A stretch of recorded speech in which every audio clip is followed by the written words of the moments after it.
Hi, welcome to the Mike Douglas Show. I'm J.P. Moery.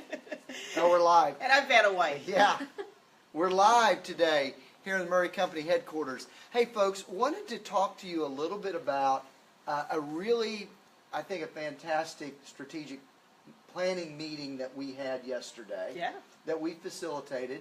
It's my colleague, Chief Research Analyst, and just superstar Patty Leeman's with me today. Hey there. And you know, I want to talk about that and why it went well.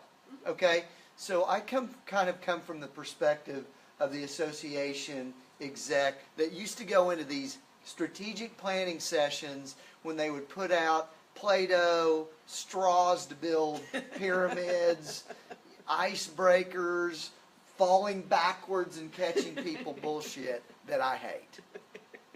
I don't like, I mean, I want something tangible. I want to go to work. I want to do business. I want it to be fun. I mean, I think we had a good time. Plenty of laughter. But I had fun getting it done. So let's break this session down yesterday and talk about how it went well and why.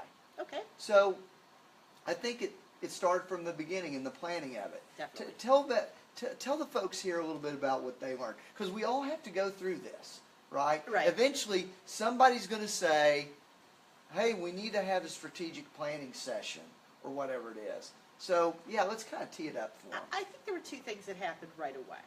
And one is that you spent some time with the senior staff. Yeah. And really understood who they were, what their personalities were, and basically what they were looking for. And we knew some of them, but that helped. Yeah, that helped. You did. And what they were looking for a first meeting. Yeah. And then when we started working on the agenda, we started talking about saying, hey, let's have a survey or get some data first. That was your idea, and that was a great idea. Yeah, well, I've seen it done in the past, and I think it works very well. Yeah. Because you're able to get the lay of the land very quickly. Mm-hmm. And it also allows people to get their thoughts out without being in a group dynamic setting, where Yes. maybe they're afraid to say in front of the CEO, the emperor's not wearing any clothes. Right. But in a survey that's anonymous through a consultant, they might be willing to say that. Right. And we also had in the survey it was qualitative and quantitative. There were a few quantitative points there, so when they go back to the topic, they can see if we made progress. Exactly. Right, with the team. That we improved it and things like that. And we looked at who was in the room, but we also divided it out by the rest of their senior team to the next level down, so that we were able to capture more information, because sometimes we tell each other we're doing a great job, but those around us know that don't think so. We well, have there's a gap. Room for opportunity. What about the other thing that I think made it successful was, I think groups that aren't used to doing this on a regular basis start trying to boil the ocean.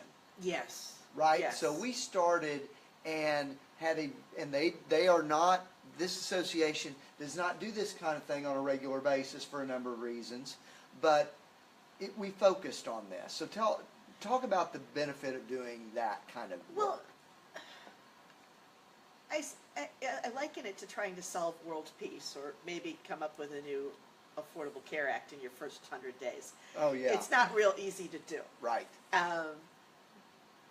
But by starting smaller, Mm-hmm. something you can put your arms around, an issue that underlies, this was, I'm just going to say, it was a communication issue. Communications. Internal. Yeah. Which internal we all have room for improvement on.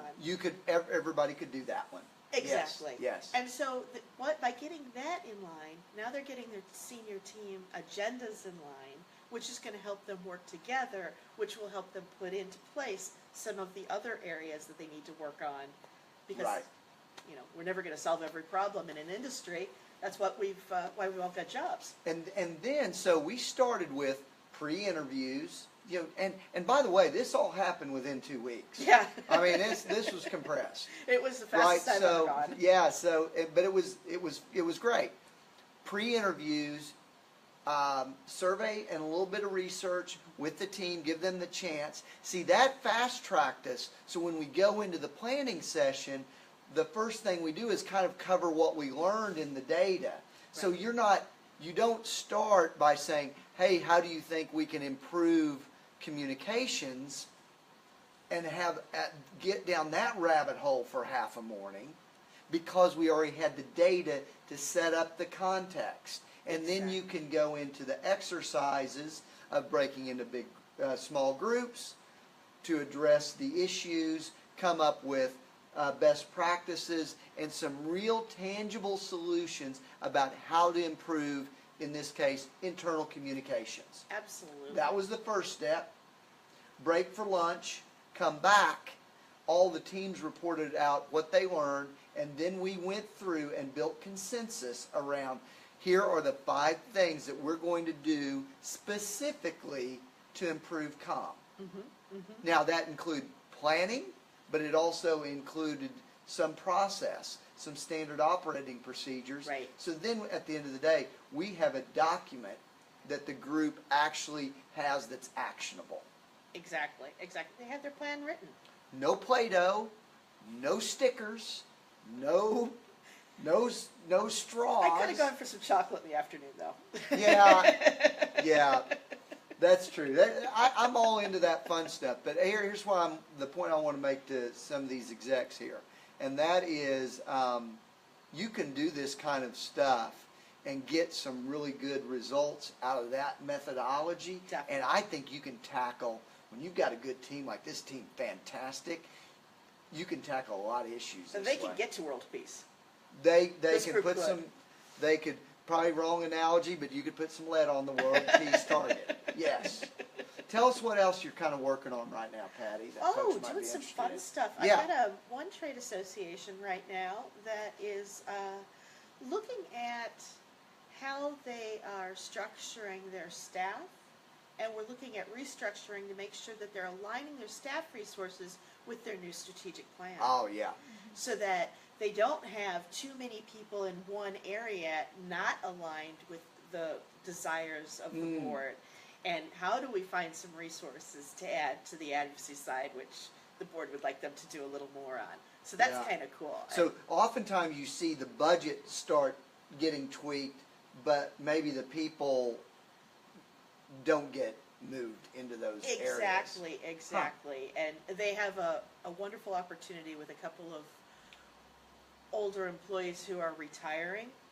So that's freeing up some good salary chunks to start looking at where they add next, and maybe in a different area than they've been in before. So it's a very good opportunity. Yeah, that's a great project. Yeah. Hey, one more thing. So let's do a shameless plug. Nancy Burke with Direct Selling Association, Patty and myself are doing a session next Wednesday. Next Wednesday? At the MMC ASAE event. Yeah. And here's the deal. It's the last session of the entire event. And that means we need butts in the seats. I'm trying to get JP to agree to buy at least a beer for anybody who sits through our that's whole right. session. Anybody that shows up will get a beer or a Moery Company hat. Exactly, right? Especially if you tell us that you saw this video. That's right. Hey, Patty, thanks for being a part of this team. Thanks for being on our staff Q&A program we're doing. Thanks to you all for joining us. Our musical guest, Leon Russell, will be coming on right after this. Hey, seriously, thanks for joining us. We appreciate you. Bye-bye. Bye-bye.